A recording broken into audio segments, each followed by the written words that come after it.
A over N, R raised to 2 thirds, S raised to 1 half man. Sakto na? Yung N is the roughness coefficient. Nagadepende ra kung ano ang structure sa dalon may ginagyan na. Ang bed na, anong bed na nga dyan? Kanal naman na sa rati, concrete, lauhon, ano ba eh? Or basi tiles ra, wow. Or might be ano ra, clay, or basta, tugro naman ra. Unless amo na ginapamangkot. Ano pa? Sige. So hindi kita sagad sulo ka formula, nalipat ako ba? Wala nang daging kasali kasi ako sa PowerPoint kay kung nagyan kung ano i-discuss ko kananda, gin-expect ko nga makita ko wala nang daging nabutang. Okay.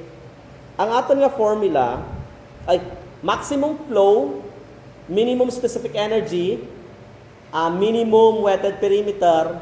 So that means ano tana? Critical depth and critical velocity. Ayas? Ang mga term na pero parehas naman ang gusto na matabo. Okay, ang formula ang ginagamit ta is Q squared over G. So, Q squared over G equal to A cubed over B. Okay. Ano diyang B? Ano diyang B, sir? Ano diyang kalapadon kang ano? Sorry. No?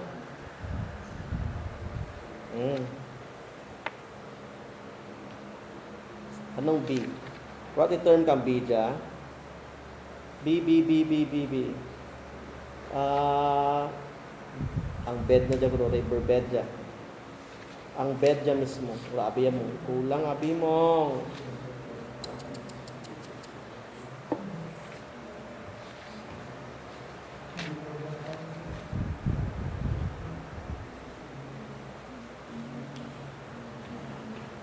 Sige, grabe pa.